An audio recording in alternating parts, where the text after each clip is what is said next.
বাইরে লক করে দেন, এই বাইরে লক করে দেন। পুরানো লোক কেউ নাই, পুরানো এই শোরুমে আপনাকে আপনার টাকা ভাই না সরজমিনে দেখতে আসছে এই স্টেডিয়ামটা আমাদের জন্য তো। জি স্যার আমরা ওই যে বাংলাদেশ স্টেডিয়ামে এটা ওই যে ইয়াতে না ওটা তো আপনি জানেন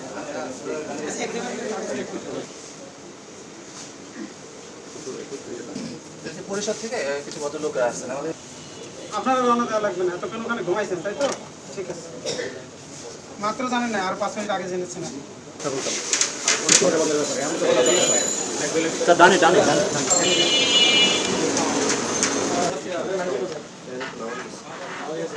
আপনি আপনি কৃষি আছেন আর সেকেন্ড পার্সন মোবাইল ম্যানেজার কেউ না?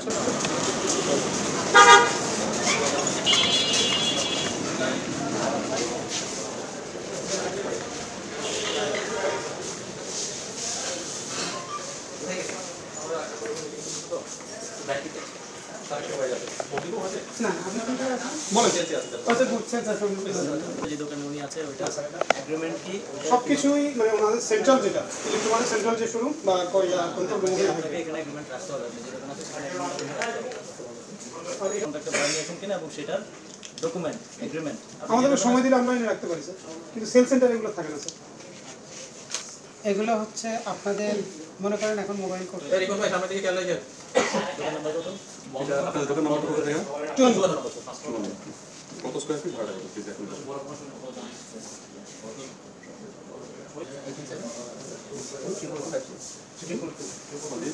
আমাদের 4টা শোরুম আছে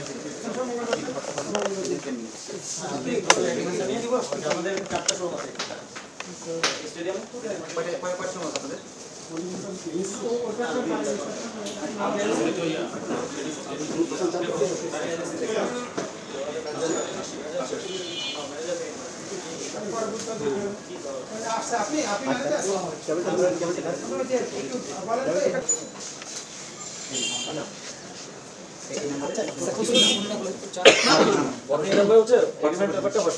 ঠিক আছে। আসসালামু আলাইকুম স্যার, হচ্ছে এই বহিরা মন্ত্রণালয়ের উপদেষ্টা সচিব 1 ঘন্টার মধ্যে পাঠান, আমরা এনএসসি থেকে এসে তালা দিয়ে দেবো।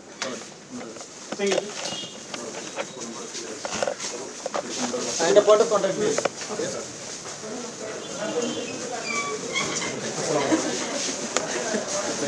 জানে জানে জানে জানে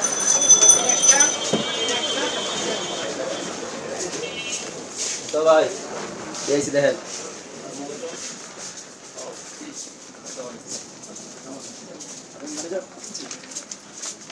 আমরা কিছু ইনফরমেশন নিতে আর কি। এই স্টেডিয়াম মার্কেটের সবগুলো দোকান তো আমাদের এনএসসি অধীনে, আমি এনএসসি চেয়ারম্যান হিসেবে আছি।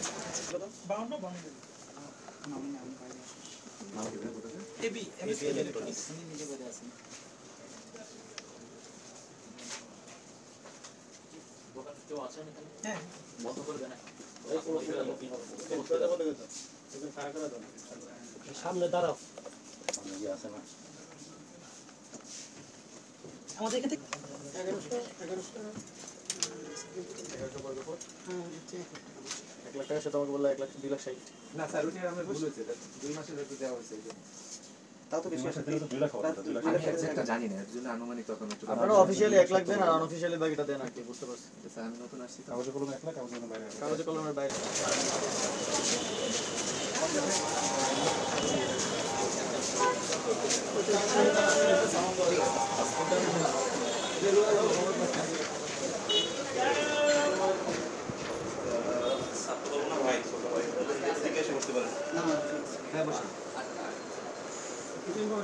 অবশ্যই অবশ্যই অবশ্যই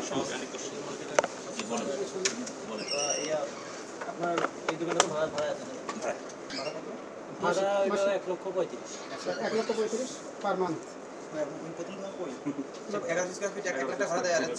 না না ওইটা তো সে প্রথম যেটা বলছে এটা তো এই যে এদিকটা তো পাতি, তারপর ওই যে মুখ মারা না আমাদের। আচ্ছা আপনি এগ্রিমেন্ট ব্যাপারটা আমি একটু হালনাগাদটা দেখতে চাইলাম আর কি, আসলে কি অবস্থা, মানে বাস্তবে না আসলে তো অনেক ইনফরমেশন গ্যাপ হয় এবং আপনারা তো জানেনই। তো দেখার চেষ্টা করলাম যে আমাদের তো সরকারি খাতায় আসলে এই দোকানগুলোর ভাড়া 26 টাকা পার স্কোয়ার ফিট। তো প্রাইমারিলি আমি যতটুকু ইনফরমেশন পেলাম, আমি আরও এগ্রিমেন্টগুলো দিতে বলছি ওনাদেরকে, সে অনুযায়ী প্রায় 217 টাকা 220 টাকার মতো স্কোয়ার ফিটে ওনারা ভাড়া দেন।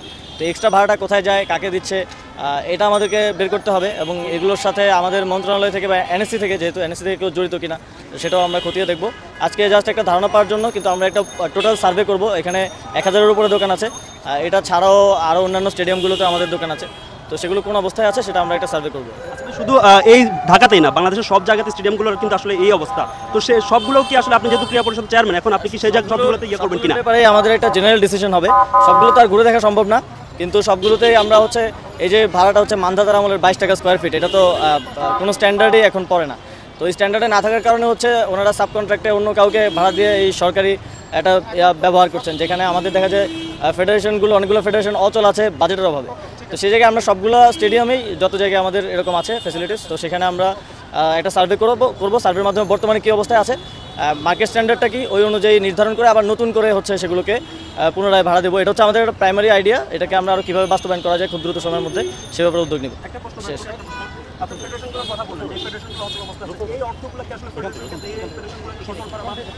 হ্যাঁ, এই অর্থটা, এটা একটা প্রপার ব্যবস্থার মাধ্যমে এই অর্থটা যখন আমাদের এনএসসিতে যাবে, তো সেটাকে আমরা ক্রীড়ার উন্নতির জন্য, সার্বিক উন্নতির জন্য কীভাবে ব্যবহার করা যায় সেটার দিকে আমাদের নজর থাকবে। ঠিক আছে, ধন্যবাদ। একটু আপনি যমুনা টিভিকে দিয়ে দিন।